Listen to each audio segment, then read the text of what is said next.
Et donc bonjour à toutes et à tous les gens, c'est Saburo et aujourd'hui on se retrouve pour un hors-série sur Fairy Tail. Alors avant que la vidéo ne commence, je tenais à vous dire que ça fait déjà un mois que j'ai pas fait de vidéo sur ma chaîne.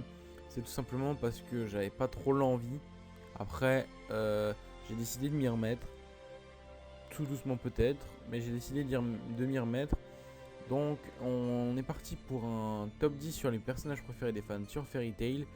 Donc mes sources, c'est un magazine japonais entièrement consacré à Fairy Tail qui a réalisé ce top sur un sondage de plus de 35 000 votes.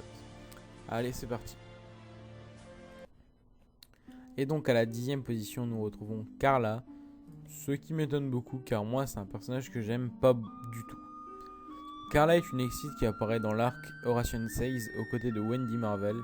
Elle ne possède aucune autre capacité que celle de tous les Exits, c'est-à-dire le pouvoir de voler. Je pense qu'on va pas déplatérer trop sur Carla parce que c'est pas un personnage qui sert à grand chose, si on peut dire ça comme ça dans l'anime.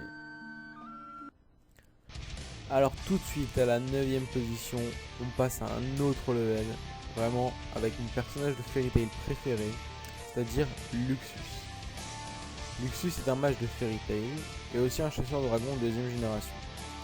Il n'a pas été élevé par un dragon, mais a inséré une lacryma de foudre dans son corps, ce qui lui a permis de maîtriser la magie des chasseurs de dragons. Donc Luxus est très puissant et il figure parmi les mages de rang S. Il est aussi le petit-fils de Makarov, le maître de la guilde de Fairy Tail, donc ça claque carrément, c'est le petit-fils du maître. Mais Luxus, il apprécie pas trop être le petit-fils du maître parce que les gens ne le reconnaissent pas par son talent, mais par le fait qu'il soit son petit-fils.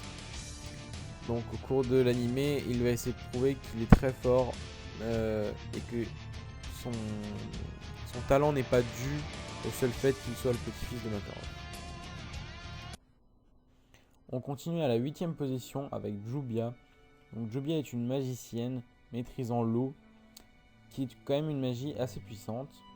Donc Jubia était membre d'une guilde se nommant Phantom Lord, mais après la bataille contre Fairy Tail, la guilde Phantom Lord fut dissoute. Et Jubia décida de rejoindre Fairy Tail. Mais elle a décidé de rejoindre cette guilde aussi parce qu'elle est très amoureuse de Grateful Buster, qui est aussi un mage de Fairy Tail. Et c'est pas un amour secret car Jubia, elle n'hésite pas à lui montrer, mais elle se fait systématiquement remballer. À la 7ème position, on retrouve la douce Mira Jane, qui est une magicienne de Fairy Tail également. Mira Jane maîtrise la magie de Satan, qui est vraiment très puissante, mais qui met du temps dans le manga avant d'apparaître, car Mira Jane n'arrivait pas à l'utiliser dû à un tragique accident que je ne vous révélerai pas pour éviter de vous spoiler. Donc Mira Jane est très gentille et très belle, elle s'occupe souvent du bar et s'entend avec tout le monde. À la 6ème position se trouve Grateful Buster, un mage de Fairy Tail maîtrisant la magie de glace constructive, qui lui permet de créer n'importe quel objet inanimé. Gray est souvent considéré comme un mage important dans Fairy Tail. Il a appris sa magie aux côtés de Hool, son maître, et aussi de son camarade Léon. Hool s'est sacrifié pour lui faire oublier Deliora, une bête qui a détruit son village et tué ses parents.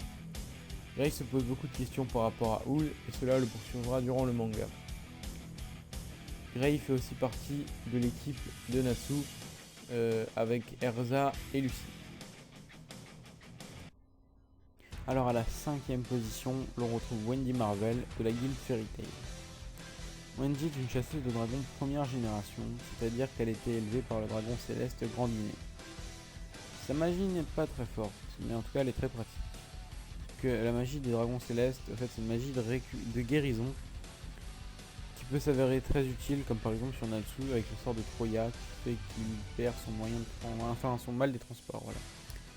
Donc au début des mangas, elle faisait partie de la guilde Cage Shelter, mais après une révélation du chef de cette guilde, Wendy décida de rejoindre Fairy Tail, accompagnée de Carla.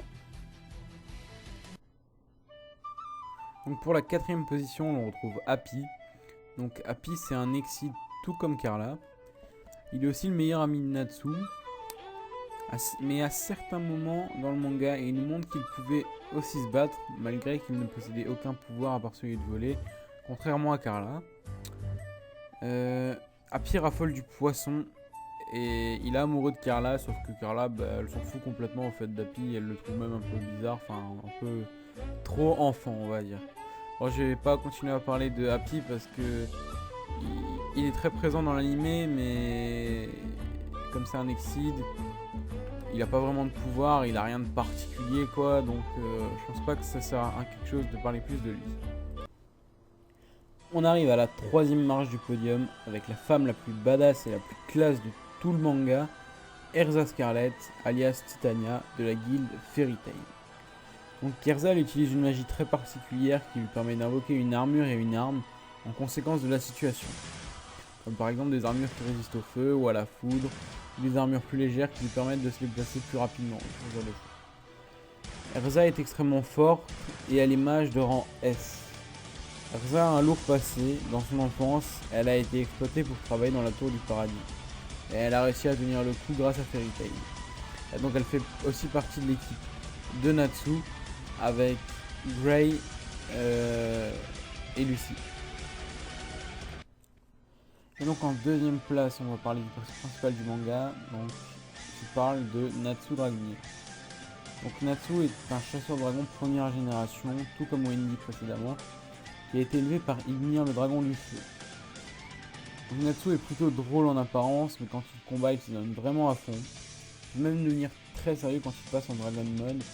C'est une espèce de mode où il se transforme en dragon en quelque sorte. Pas vraiment, mais c'est comme s'il avait la force d'un dragon et bah, il peut battre tout le monde dans cette forme. Donc le 7 juillet 777, Ymir a disparu. Donc le plus grand but dans la vie de Natsu, c'est de le retrouver. Donc au top du classement, à la première place, on retrouve Lucy Artfilia. À ma grande surprise, parce que j'aurais pensé que Natsu il aurait été premier, vu que c'est le perso principal, et qu'il est quand même beaucoup plus fort que Lucy. Mais bon, Lucy se retrouve deuxième, et de beaucoup en plus, parce qu'elle a 2000 votes de plus que lui. Donc Lucy est une mage constellationniste qui utilise des esprits pour se battre à sa place. Il fait partie de la guilde de ses rêves, Fairy Tail, où elle passe de super moments. Comme j'ai dit avant, elle est pas très forte, mais elle reste encore potable, c'est-à-dire qu'elle arrive à se battre correctement, mais c'est pas la plus forte de la guilde, ça c'est sûr. Elle passe tout son temps avec Natsu et Happy à faire des petites quêtes par ici par là, et son seul but à atteindre, en gros, elle en a pas, c'est de rester dans la guilde de Fairy Tail. Donc j'espère que cet épisode sur les 10 personnages les plus appréciés des fans de Fairy Tail vous aura plu. N'hésitez pas à liker, à partager, à commenter et à vous abonner. J'essaierai de faire plus de vidéos régulièrement. J'essaierai, je dis bien, mais normalement ça devrait pas poser de soucis. Donc voilà. Puis moi je vous dis bonne journée.